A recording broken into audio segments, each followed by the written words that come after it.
Are you a home grower looking for a little bit of help? Are you ready to learn as much as you can about your favorite hobby? The Homegrown Helpers brings you informative interviews from experienced growers that have taken the next steps in their journey and decided to help you grow top quality cannabis all in your home. Now welcome in our host, Rob Smith, along with this week's Homegrown Helper. And welcome to the show, everyone. Are you ready for this week's grow tips and tricks from another Homegrown Helper? Yes, me too. Today I am joined by Buddy of Canadian Cannabis Consulting Company. Yes, another Canadian cannabis consultant. Go figure. Federal legalization opened up the door for home growers and lots of entrepreneurs to take the leap and start their own business teaching others how to grow.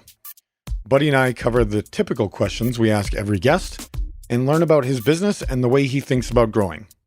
If I haven't yet mentioned why I ask every guest the same questions, it's so that we can determine what the best practices that some of the best growers out there follow. You know, if you hear 5 out of 6 guests tell you to change your clothes before heading into the grow space, maybe you'll heed that advice and change your clothes before heading into the grow space. So it's really to help determine the top things that we should all be looking at when it comes to growing great cannabis at home. That's what we're all about. I also have some great news.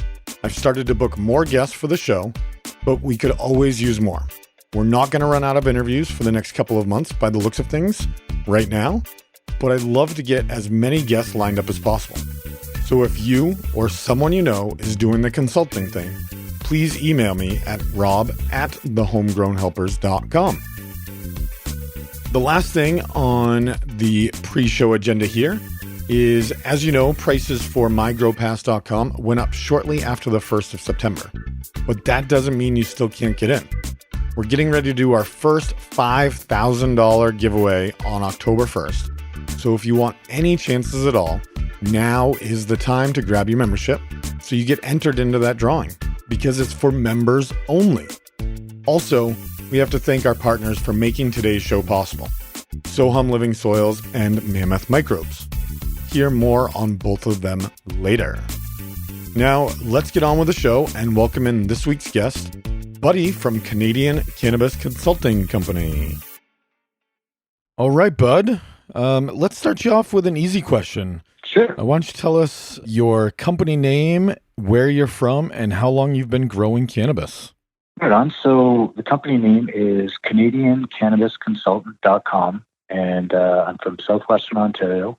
I have been in and around growing cannabis for over 20 years, since probably about 1997. Wow. And it's been a long journey here in Canada.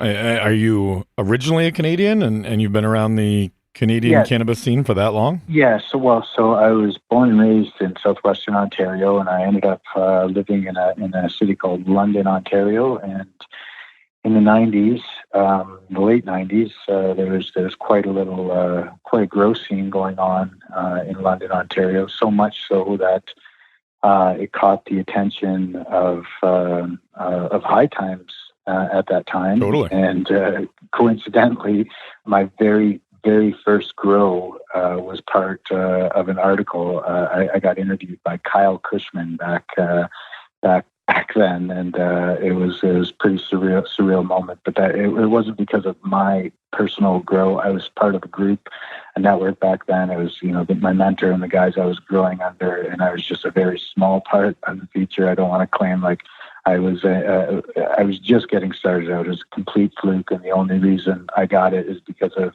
who I was networking with at the time, who ended up being part of one of the Canadian constitutional challenges back then in the 90s, one of several that basically paved the way to legalization as we know it today. So back then, I had somebody close to me who had been seriously injured in a car accident, and they were taking some pretty harsh drugs, and we explored using cannabis and growing it. And from there, the MMAR program came into play. That would have been in the probably, I should have these dates handy, but probably the early 2000s, the NNAR program in Canada, which allowed people like myself to grow cannabis for people who required it for medical purposes. So I've been around it for a long time. From the NNAR program came the MNPR program, and then the current ACNPR program. So I'm familiar with the laws, the regulations, and the growing, of course.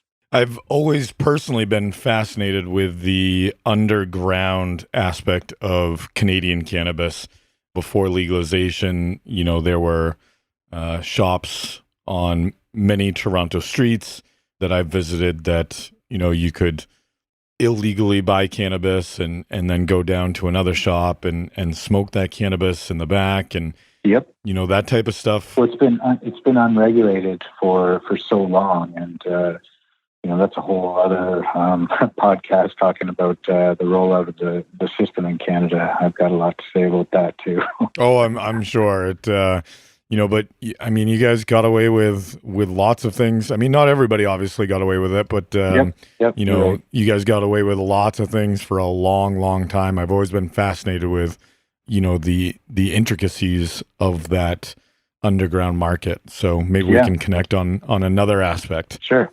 But moving forward, Bud, what made you decide to take that leap and start this consulting company of yours? Well, it was kind of a natural progression. Like I was consulting for some medical users early on, and then as time went on, I was constantly getting asked questions. And hey, can you help me? Hey, I'm starting this out. Hey, I've got this much space. Hey, I'm way up north.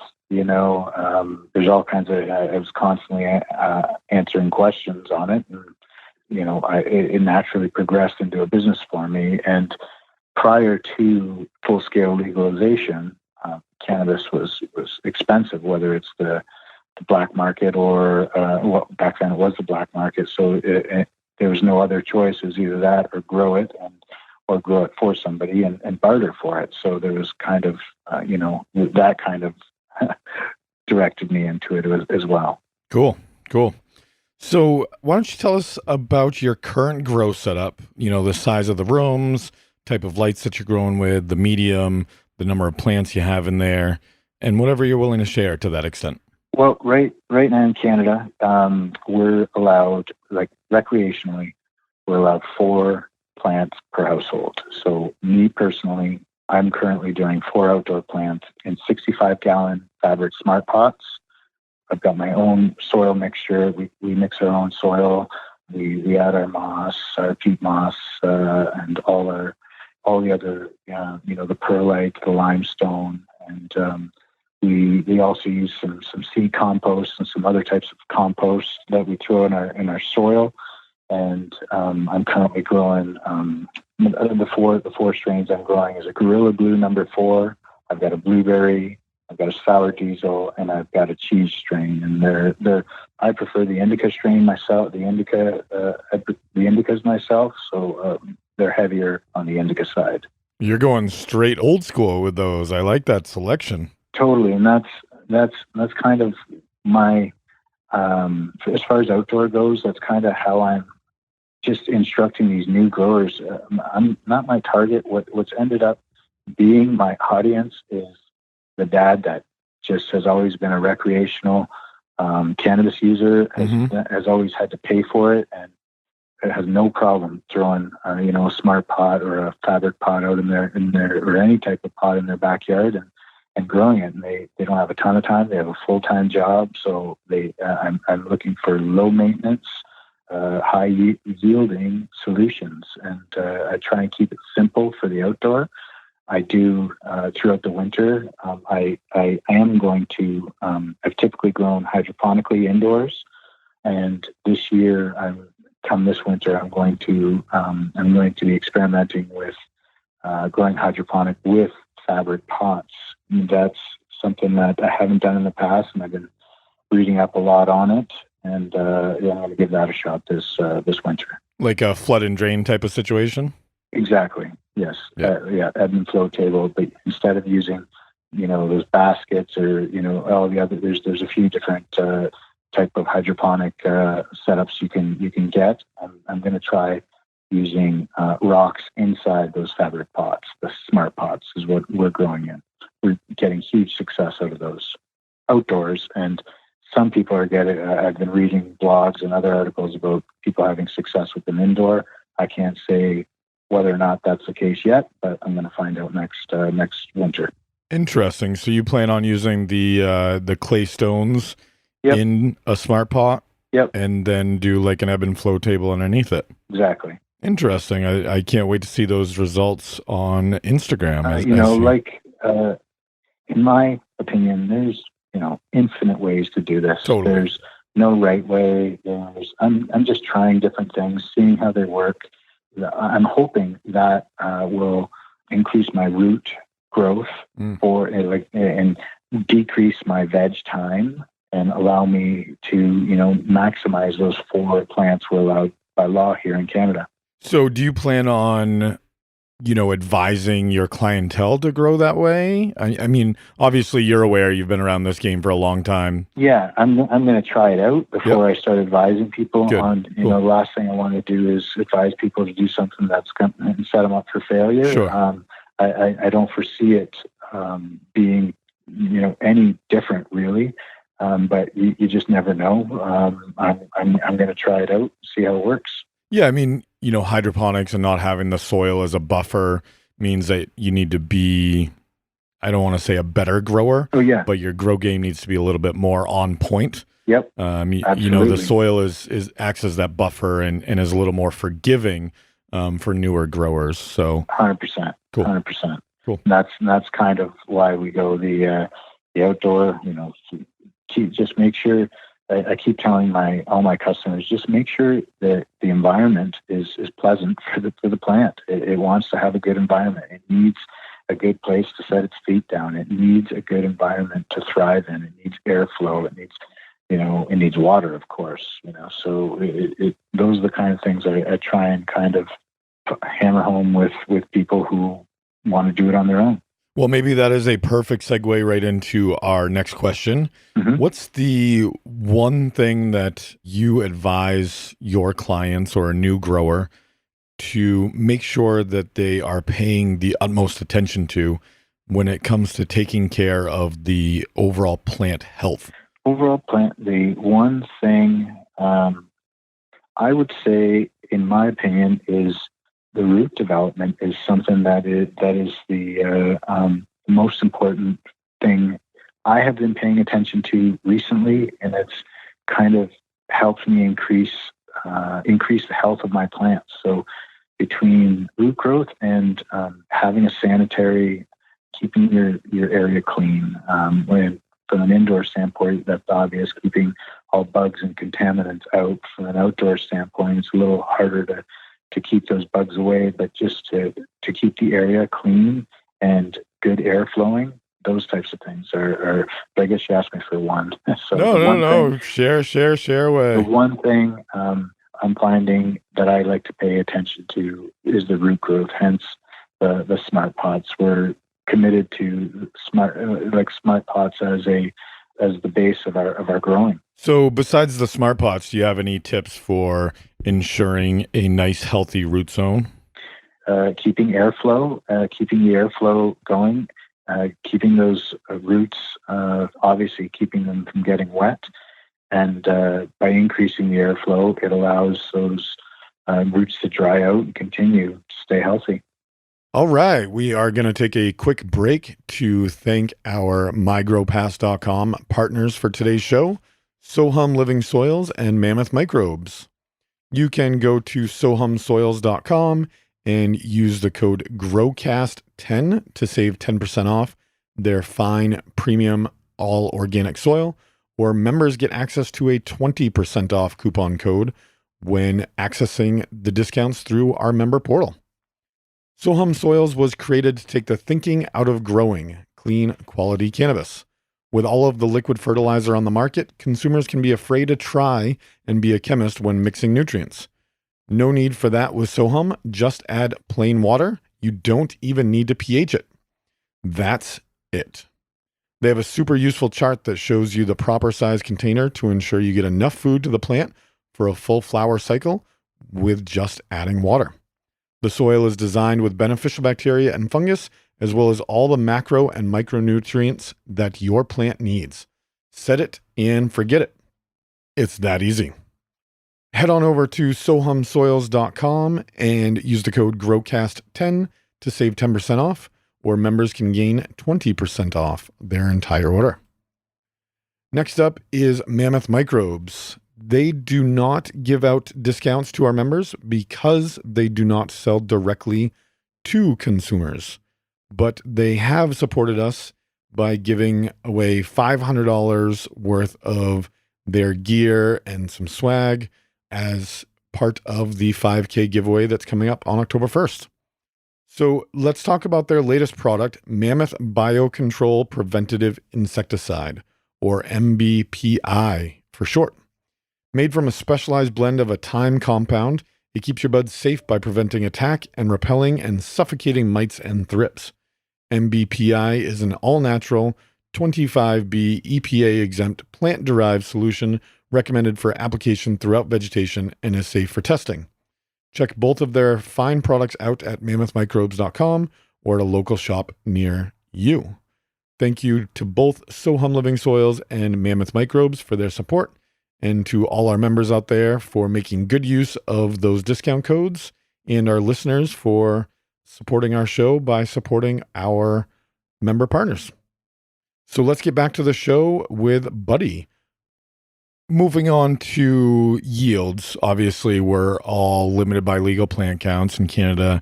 Every household is allowed to grow 4 plants. Yep. What's the single highest leverage move a grower can do in order to increase the yield off of a limited plant count? I would say, trying to think, I've never maximized my root growth until I started using these smart pots. So I would always have, when I take down my cannabis at the end, it would always be root bound, and you could tell the roots were struggling to find food. But when you pull them out of the smart pots, those roots are completely different. It's hard to explain until you've seen it. There's a complete difference in the root structure when you pull it out of a smart pot at the end of the season and when you pull it out of a traditional clay or plastic pot. Now, a lot of people don't know this, but I'll throw out the tip of a cannabis plant specifically that I know of. It's the plant that I focus most on growing in my life, is naturally going to grow to about 25% wider than its root base. So, if you're looking to grow a really wide plant, I always suggest people to buy a really wide plant pot. You can grow in a 50-gallon smart pot and fold down the edges or only fill You're up. Exactly right. So myself, when I was growing in the ground outdoor, previously to starting to grow outdoor in smart pots, there was no way the hole I was digging was as big as a 65-gallon smart pot. That's what I think people don't comprehend, the size of the root structure underneath the cannabis plant and what it's capable of doing. Totally. So that's what kind of, that being said, the smart pot comes in up to, I think you can get them into up to 1,000 or 2,000 gallons as well. I got no room for that anywhere where I'm at, but I'm going to probably bump up to 100-gallon next year. Right. And you don't have to use all the 100 gallons of soil. Correct. You can fill it up halfway and get the same, extra width and use less soil. Yep. And really continue to grow out a wider plant to maximize that yield. Exactly. So, Bud, let's talk about indoor settings. I know you're concentrated in an outdoor garden, but yep. Let's talk about integrated pest management in an indoor garden. Sure. What are your protocols and go-to items to keep your garden and plants clean and healthy? Well, I always release some sort of aphid predator, like ladybugs are my preference. And I make sure I've got a high-end dehumidifier and make sure the temperature is controlled. And most importantly, make sure it's sanitary. I like the tents because, you seal them up, and even if they're in a location that's not the best, a lot of times cannabis is being grown in basements and areas hidden away, and they're not always the easiest to keep clean, or they may be, have a lot of moisture. Just make sure the area is clean and make sure you have as much control over the environment as possible. So if you need to raise the humidity, lower the humidity, increase airflow, you just need to have control over the environment as much as possible and make sure to not bring contaminants in. So being a big fan of the natural biocontrols, the predators, do you ever use any products, anything that you spray on your plants is either preventative or, oh shit, things might have gotten out of control? I try not to. I'm a bit of an old school hippie, and I don't like putting a lot of things on my cannabis. So if I'll do the soap mixture with water. I try again. I'm old school, and it's worked for me. I try not to complicate things. If I don't know where things are coming from, I don't like to ingest them. I'm all about that type of growing, that type of natural organic growing. Right on. That's what we like to hear. There are some all-natural solutions out there. We partner with a company called Dr. Zyme's Pest Eliminator, and it's a mixture of pretty much all organic essential oils. And, it's been proven to break down the exoskeleton of all the predatory mites and aphids, as well as really resistant to powdery mildew and mold and that type of stuff. Awesome. So I would love to try it out. I'd be happy to try it out. Cool. I will make a introduction for you. Awesome.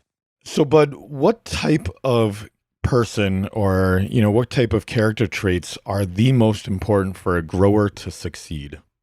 In my opinion, the one thing you need, and the most important thing you need in order to do this is common sense. And it's not rocket science. After time, you can see when a plant is hungry, when it's nutrient deficient, when it needs water, when it's being eaten by bugs. You just need to pay attention. You need to remember what it looked like yesterday. You need to know what it's supposed to look like. So these are all kind of, common sense things that I understand you're not going to know by instinct, but it's something you can kind of just pay attention to. A plant needs, just like a human, just like an animal, needs a good environment to thrive in. Just make sure it's got a good environment. Be conscious of what is going on. It's definitely, you've got to spend some time with it too. So I guess patience is another trait that growers should have. So I'm going to challenge you a little bit here, Bud. Sure. We hear from a lot of people that are like, I kill houseplants, that they, don't have a green thumb whatsoever. Yep. What type of advice would you give them to help convince them that they too can grow a cannabis plant or four in a tent in their basement? What type of advice would I give them? I would give them, don't give up and don't psych yourself out. I don't buy that. I think it is a matter of being preoccupied and not paying enough attention to it. People who are that way are usually preoccupied with something else and they're not focused on it. So they need to truly focus on what it is they want out of that cannabis plant and just pay attention to it. Go in your grow rooms when you're not just to do work, but go in there to just observe and just observe what's going on. That's my advice to them. Okay, great advice. I personally think that our society, I guess, has overcomplicated the aspect of growing cannabis. Big time. And has put a lot of emphasis on, even the home grower feeling like they need to compete for those photographic worthy bud shots that they all see on Instagram and trying to compare themselves to. Yep. And, the average grower at home doesn't need to grow the stuff that's dripping in frost to be perfectly 1,000% happy with their home harvest and supply themselves with good, clean medicine. Absolutely. We also put a lot of emphasis on, I even asked the question, but, on yielding the most out of a plant. And that's not always necessary. I know plenty of people that grow enough in outdoor season to last them the entire year and then some, and they're giving stuff away, because they have too much harvest. So, putting things into perspective to a new home grower, I think is important for us here on this podcast and consultants, everywhere that are helping new growers get off the ground and get their feet underneath them. Well, I can tell you this, that I've got at least two or three customers that have never grown before, ever, anything. No garden, no anything, no house plants. These are guys that have had zero gardening experience their entire life. And I've maybe done, 1 to 2 trips out to their places, but their plants are all thriving outdoors this summer in southwestern Ontario. They're, some of them are, anywhere between 4 feet and 7 feet tall, and they're hoping to yield, at least, pound to a pound and a half per plant, some of these. And mine are currently, the biggest one is over 7 feet tall. And I'm hoping to get, it's hard to say, but we could be up to 3 pounds off this plant. Nice. Well, kudos to you for getting those new growers off the ground and so successful. I'm sure they're probably in that same boat of wondering what they're going to do with all that cannabis throughout the year. Yeah, let's hope everything kind of works out, and let's just hope for a good long season, good long flowering season. Yeah, I hope we don't get that rain we got last fall, right? Yeah, exactly. So to wrap things up here, Bud, any last bits of advice or wisdom that you'd like to give to every grower listening to you right now? Just have patience and just do your part to bring this thing responsibly into our society. There's still a lot of negative vibes and a negative perception to the adults, the working class adults that choose cannabis over alcohol, and we just need to have it more socially acceptable. And this is what it's going to take, is everybody just kind of grow their own and just not make a big deal about it. Anybody that's ever listened to this podcast before has probably heard me say that I really want us to get to the point where, I have so much cannabis, you have so much cannabis, everybody has so much cannabis that people that don't have cannabis has too much cannabis to choose from. Yeah. I want to be able to, give this stuff away and not be able to find people to give it away is my ultimate goal. Yep. Where we're not concerned with people stealing it from us, where it's not a stigma thing like, exactly. Oh, you grow in your basement. Well, you grow tomatoes in your backyard, and I don't judge you for that. So that's where this podcast and Growcast, that's our ultimate goal, is to, glorify the home grower, if you will, and make it so that everybody feels comfortable and successful in growing their own cannabis. Awesome. It's a great goal. We'll get there, I'm sure. So, Bud, to wrap things up here before we get to our bonus questions, sure. And audience, just as a reminder, you can, download this podcast anywhere. But if you'd like the next 5 questions that we wrap things up with Bud and all of our guests, head on over to thehomegrownhelpers.com/bonus. And just by giving us your email address to communicate directly with you, you can gain access to all of our next 5 questions with all of our guests. So we ask things like, what is one product or item that must remain in your garden, and what their favorite strain to grow right now, and maybe even a historical favorite strain. So head on over to thehomegrownhelpers.com/bonus and download Bud's and all the other episodes once you gain access to that. So, Bud, just to wrap things up here, how can our audience learn more from you, find and connect with you? You can find us at CanadianCannabisConsultant.com. That's our website address. And Canadian Cannabis Consultant on Instagram. And we've also got a YouTube channel. We're going to have some videos, some instructional videos and stuff on there as well. All right, guys. Thanks so much for listening. We certainly appreciate it. And if you could find the time to give us a rating, review, and smash that subscribe button or share it directly with a friend, that is how you help all of your favorite podcasts to grow, especially the cannabis ones, because we can't advertise.